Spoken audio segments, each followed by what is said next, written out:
Yo, today I have the Joe Satriani 410 here. Friend of mine has got a tower, and I tried it because last time I think I tried the 410, which is cool, but didn't work. Suddenly breakdown. So I thought, why not do the Satriani instead, which in my personal taste is way better. I can see the benefit of the 410 because, let's say, they are both the same from the layout. You can extremely versatile, so you can do everything. But I think you know this. It's an old amp.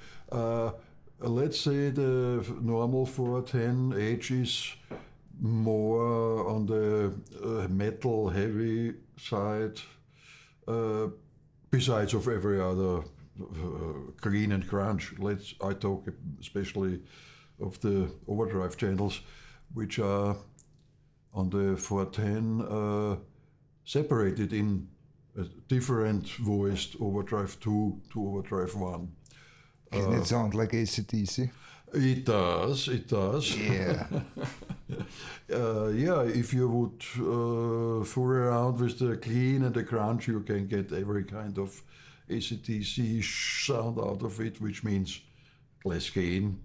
But to the Satriani is similar to my taste, more in, let's say, more vocal quality, because the 410 is, let's say, a little bit scooped all over.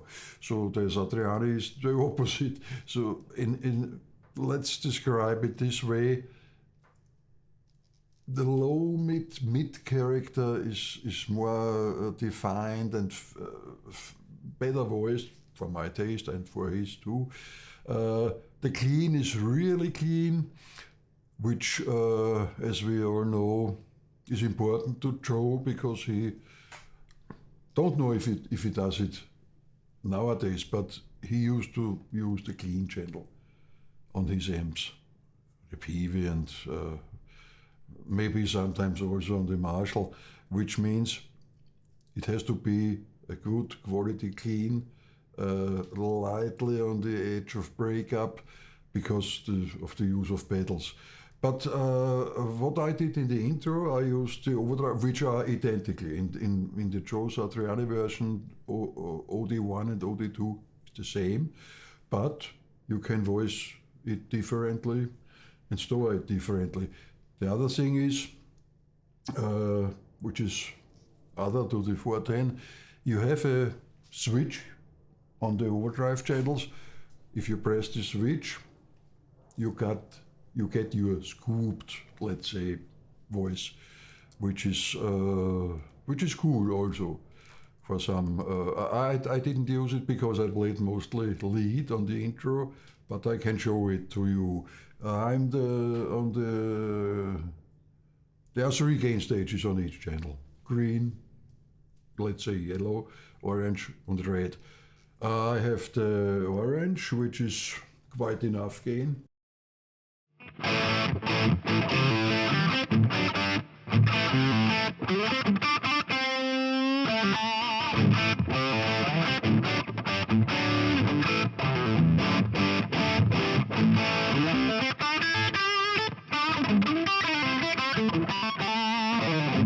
Let's try the red.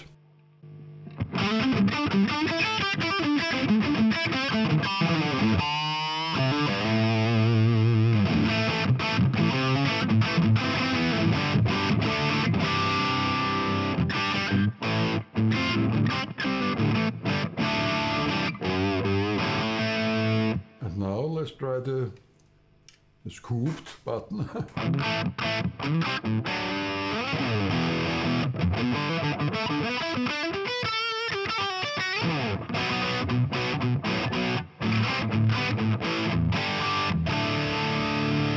With the orange.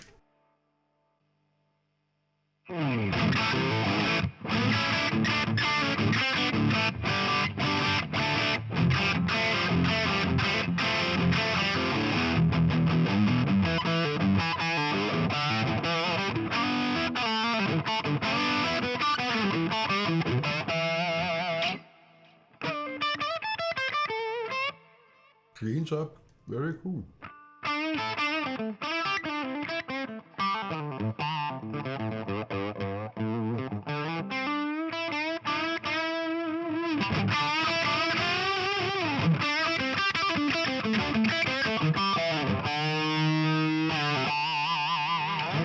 Really cool, easy to play, warm, focused, plenty of possibilities with the EQ, because you have a general, let's say, resonance, which means deep and oh my eyes, presence, where you can tailor your sound for your taste. Yeah, really good. I prefer, let's say, for lead, the non-scooped version with orange or red. Depends on your guitar. Maybe with a Strat, the red would be fine.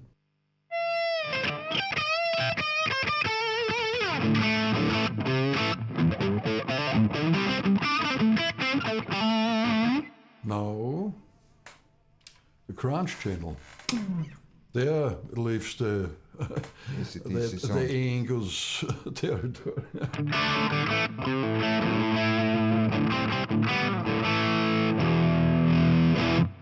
Also plenty of gain, but I have the gain on 10. Let's do the gain on 7.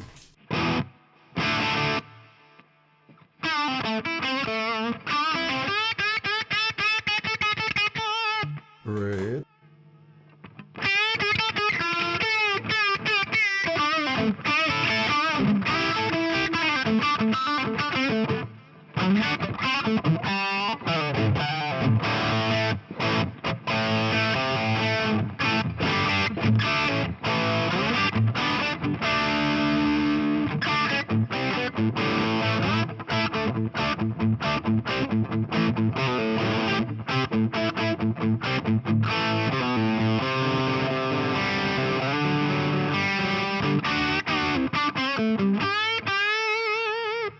Cool.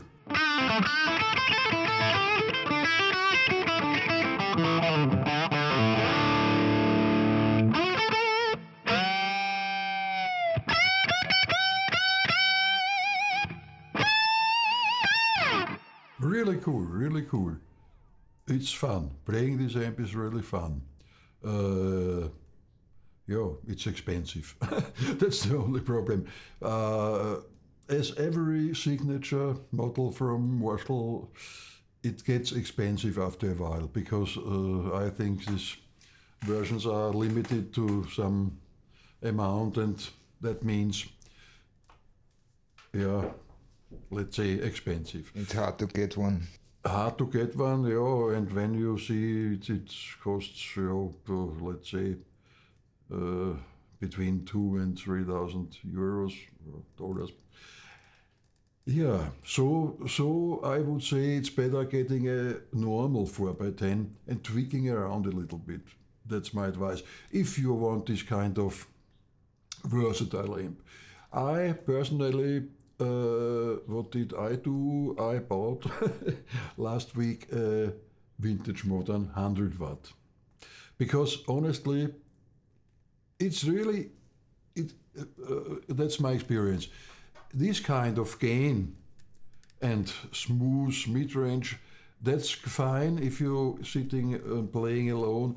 In the band context, it gets a little bit harder to get heard really good. And in the live context, and that's I witnessed once when I was on a show. I think it was in the Vienna Gasometer. That's a very dangerous location where the acoustic is horrible. And I was at a Joe Satriani gig and I didn't hear anything. Which this experience I had often. I saw Whitesnake there and also couldn't figure out that they were playing Burn after the first riffs, which is ridiculous because it's only guitar and let's say a little bit of organ, but it's washing around, and that's the good thing if you have this old school approach of guitar sound like guys like Richie Blackmore. If he had been there playing Burn, I would have heard it, because that's the good thing, playing this more, let's say, direct, more clean, more ugly sounding vintage kind of tube amp. This is sound in the box. Really cool, and you come, it's no problem getting around like you see with Joe Satriani. But if you watch a show where, for instance, Yngwie is playing with them, the G3, when Joe Satriani is playing and Steve Vai and Yngwie Malmsteen, I always hear Yngwie better in the mix, and that's what Joe says. He says he has to turn up the volume more, because that's the consequence. If you have more of this kind of mid-range, muddy kind of high gain, you are not so clear.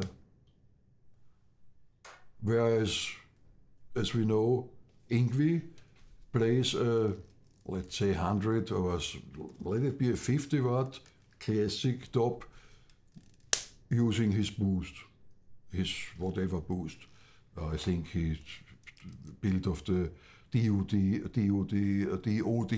250, a clean boost more or less, a heavy clean boost, and he pushes the amp very hard with this old school. That's the reason I personally prefer this kind of amps. Next time I will do that, because I love it, the 100 watt version of the vintage modern, which has some kind of quite enough gain for GCM 800 like crunch, a little bit more, but then for the rest you get your boost, whatever. My personal taste. Yeah, but back to the Satriani. Let's try the green channel on orange, which means, well, let's do on red, having a little bit of breakup.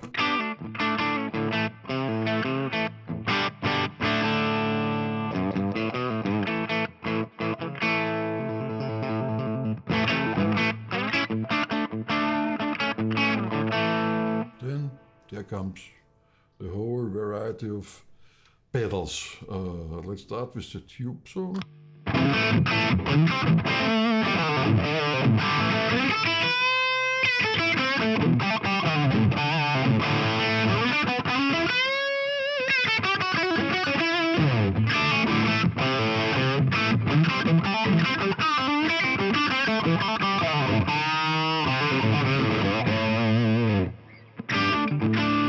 Yeah, normal cool distortion pedal. But new one here for testing, the Michael Jendau VMU butter machine, also cool.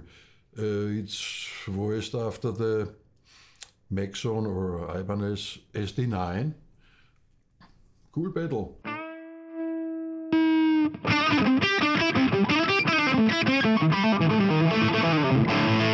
Lots of output, like all of the VMU pedals have.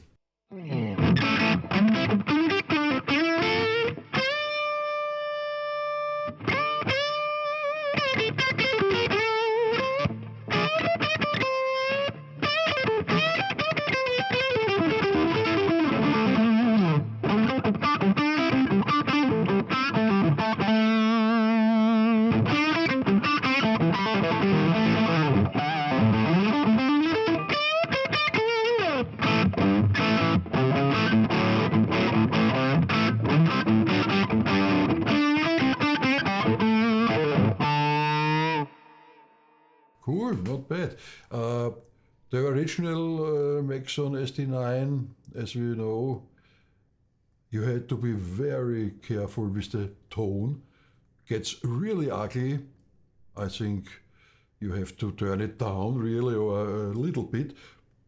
On the VMU, you can do what you want. You have an extra, like always, there's a mini screwdriver thing where you can adjust the deep, mid, and the high sizzle. which is also cool. No, I have to say, it's a really cool pedal. Let's try it like I think both the main known users like Michael Ender and Scott Henderson use it. That's more with a little crunchy amp. So we go to the green on the crunch channel. Let's listen.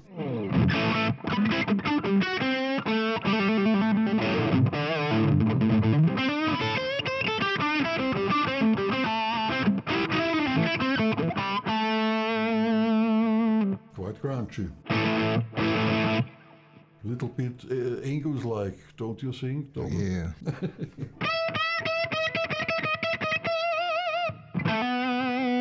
A little less, let's say Malcolm-like.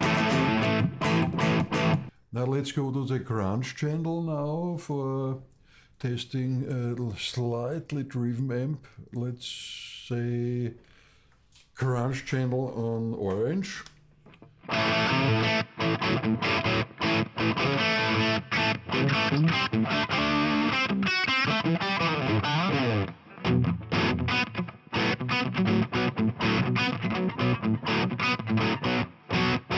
Now.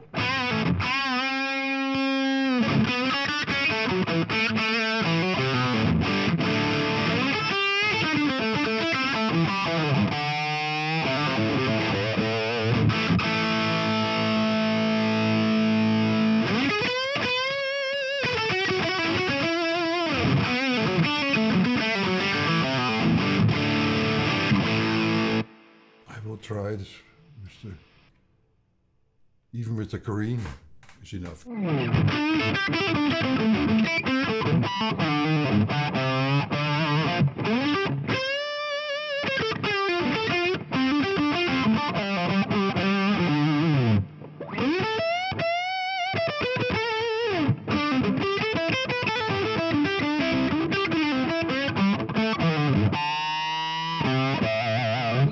Okay, I know why it's called butter machine. Really very good, creamy, pleasant kind of deep, low, mid-range boost. Cool pedal. Also a little bit pricey. Yeah, what shall we say? We mute him.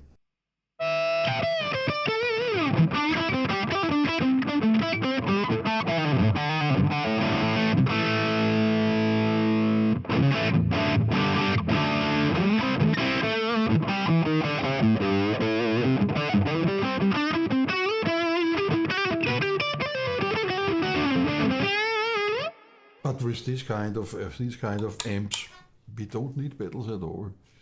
They work fine without pedals. Okay.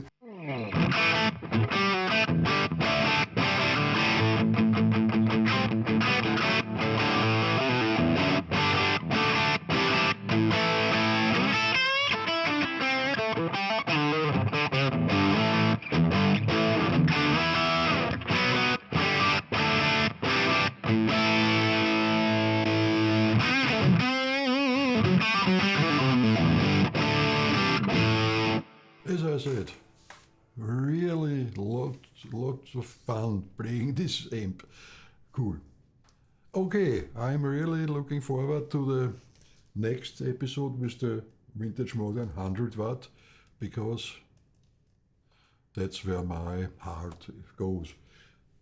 Best of both worlds. KT66, 4 of them. What more can you expect? Okay, let's say. Let's go to AC/DC. What do you say? Yeah, we should go to AC/DC. Yes.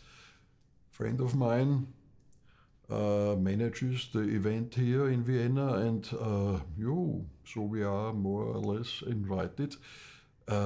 Backstage. No, I don't think backstage will work.